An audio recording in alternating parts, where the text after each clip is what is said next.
नमस्कार। आज का टॉपिक है भारत का जनसंख्या घनत्व, वितरण और वृद्धि। वर्तमान में भारत की जनसंख्या 133 करोड़ है, लेकिन आज हम बात करेंगे 2011 के आंकड़ों की। तो 2011 के अनुसार भारत की जनसंख्या 122 करोड़ थी, जो विश्व की कुल जनसंख्या का 17.5% बनती थी। भारत जनसंख्या की दृष्टि से विश्व का दूसरा बड़ा देश है चीन के बाद। और क्षेत्रफल की बात करें तो क्षेत्रफल पूरे विश्व का क्षेत्रफल का भारत मात्र 2.4% भूभाग ही अपने पास रखता है, और क्षेत्रफल की दृष्टि से भारत विश्व का 7वां बड़ा देश है। बात कर लेते हैं भारत के वर्तमान में 28 राज्य और 8 केंद्र शासित प्रदेश है। गत वर्ष जम्मू कश्मीर राज्य को समाप्त करके उसको 2 केंद्र शासित प्रदेशों जम्मू कश्मीर और लद्दाख में बदल दिया गया था।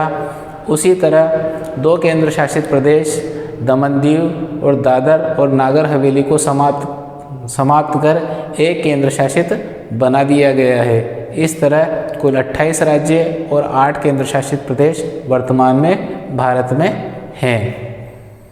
इसके राज्यों की बात करें तो जनसंख्या की दृष्टि से उत्तर प्रदेश भारत का सबसे बड़ा राज्य है, जहां की जनसंख्या लगभग 20 करोड़ के आसपास है। जनसंख्या की दृष्टि से सबसे छोटा राज्य सिक्किम है। क्षेत्रफल की बात करें तो क्षेत्रफल की दृष्टि से राजस्थान भारत का सबसे बड़ा राज्य है, और सबसे छोटा राज्य गोवा है। अब बात कर लेते हैं जनसंख्या के वितरण को प्रभावित करने वाले कारकों की, कि जनसंख्या कहाँ अधिक निवास करती है, कौन कौन से क्षेत्रों में अधिक निवास करती है, उसके क्या कारण हैं। तो इसमें पहला कारण है जलवायु। यदि किसी देश की जलवायु अति शीतल या अति उष्ण होती है तो वहाँ की जनसंख्या अत्यंत विरल होती है, कम पाई जाती है, कम सघन होती है। जबकि समशीतोष्ण और भूमध्य क्षेत्रों में जनसंख्या का जो घनत्व है, वितरण है, वो अधिक देखने को मिलता है। दूसरे पॉइंट की बात करें तो दूसरा पॉइंट है धरातल। पहाड़ी क्षेत्र या जो रेगिस्तान का क्षेत्र है उसके बनिस्पत जो मैदानी क्षेत्र हैं वहाँ की जनसंख्या अधिक सघन पाई जाती है। वहाँ जनसंख्या अधिक निवास करना पसंद करती है, क्योंकि वहाँ पर जो जीवन होता है वो आसान होता है पर्वतीय और रेगिस्तानी क्षेत्रों की तुलना में। तीसरे पॉइंट की बात करें तो तीसरा पॉइंट है जल प्राप्ति। आदिकाल से ही जितनी भी सभ्यताएं विकसित हुई वो सब नदी के किनारे विकसित हुई। तो जहाँ पर सिंचाई के लिए और पेयजल के लिए जल उपलब्ध होगा वहाँ पर जीवन आसान होगा, इसलिए वहाँ पर जनसंख्या का जो वितरण है वो अधिक पाया जाएगा। चौथे पॉइंट की बात करें तो चौथा पॉइंट है खनिज संसाधन।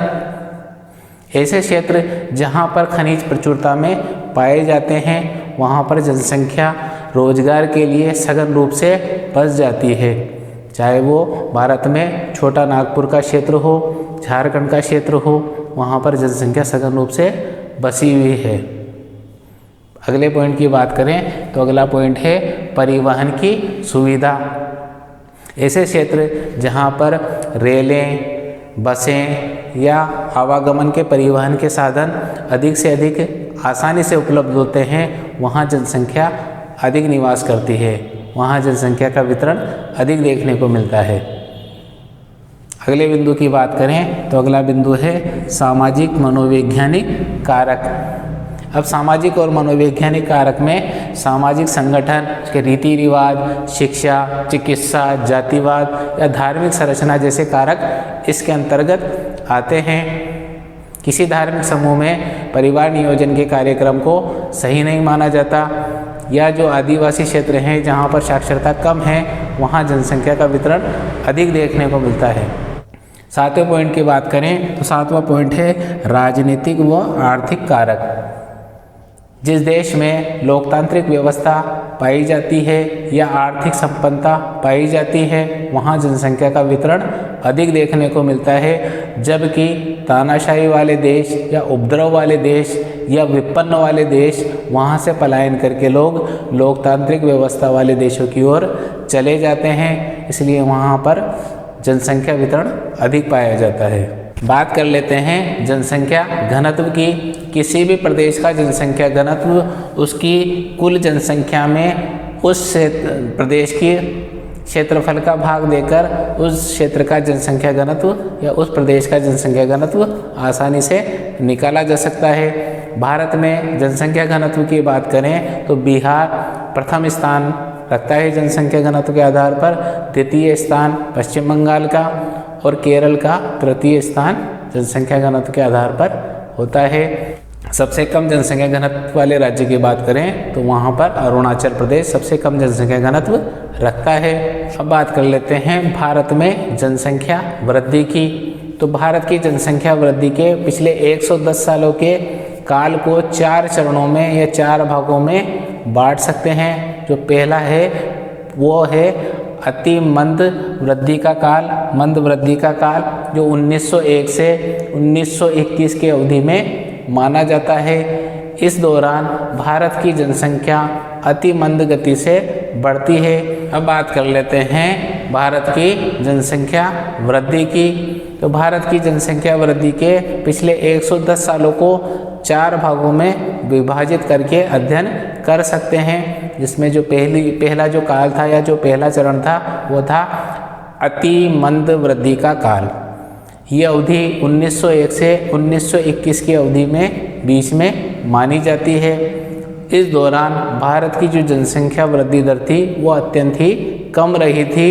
इसका प्रमुख कारण 1911 से 1921 की अवधि के दौरान आने वाला भीषण अकाल था, जिसमें लाखों करोड़ों भारतीय मारे गए थे, जिसके कारण जनसंख्या वृद्धि दर अत्यंत कम रही थी। दूसरे चरण की बात करें तो दूसरा चरण 1921 से 1951 की अवधि में माना जाता है। 1921 को महान जननांकी विभाजक का दर्जा दिया जाता है और इस दौरान 3 दशकों के दौरान भारत की जो जनसंख्या थी उसमें 11 करोड़ की वृद्धि देखने को मिलती है। तीसरे चरण की बात करें तो तीसरा चरण तीव्र वृद्धि का काल माना जाता है, जो 1951 से 1981 की अवधि के मध्य रहा था। इस दौरान भारत की जनसंख्या वृद्धि दर तीव्र गति से बढ़ी थी और प्रतिवर्ष 2.2% की वृद्धि देखने को मिलती है और इस दौरान 3 दशकों के दौरान 32 करोड़ की जनसंख्या भारत की जनसंख्या में जुड़ जाती है। इसका कारण स्वास्थ्य सेवाओं में होने वाली वृद्धि को माना जाता है, सुधार को माना जाता है। चौथे चरण की बात करें तो चौथा चरण घटती वृद्धि का काल माना जाता है। 1981 से 2011 के मध्य माना जाता है। इस दौरान प्रति दशकीय जो वृद्धि दर लगातार घटती रही और 2001 से 2011 के मध्य मात्र 1.64% की वृद्धि दर देखने को मिलती है।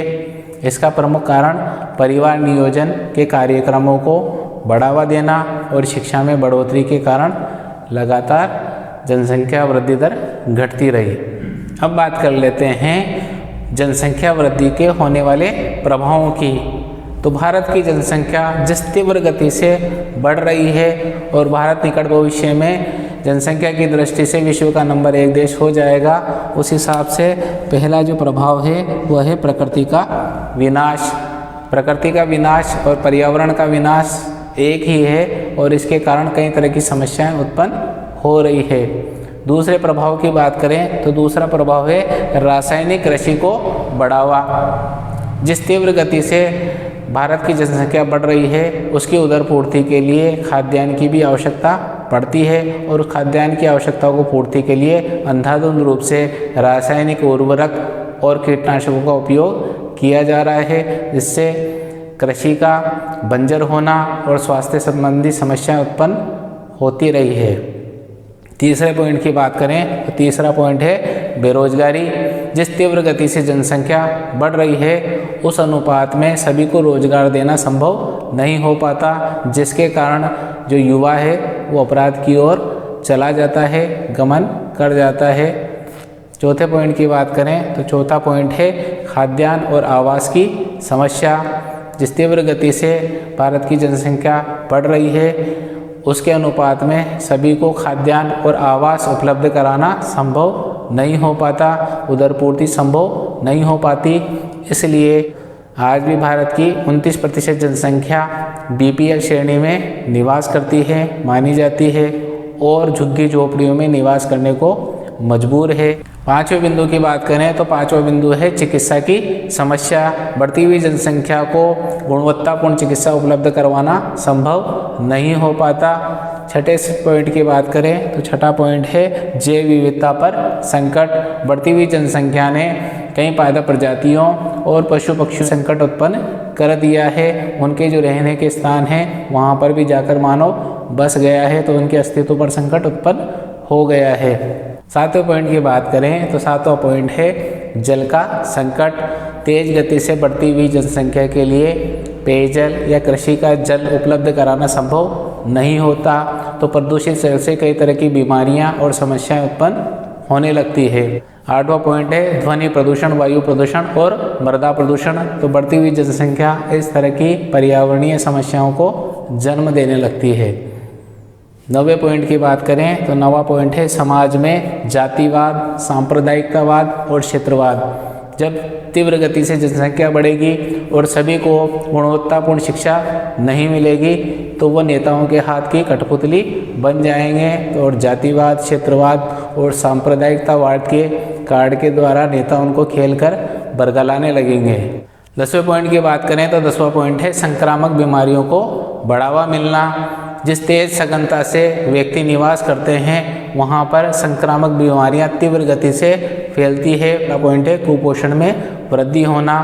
जिस तीव्र गति से जनसंख्या बढ़ती है और जहाँ परिवार में अधिक बच्चे होते हैं तो सभी को पौष्टिक भोजन देना संभव नहीं हो पाता। जो बच्चे हैं वो कुपोषण के शिकार हो जाते हैं, जिससे उनका मानसिक और शारीरिक विकास अवरुद्ध होने लगता है।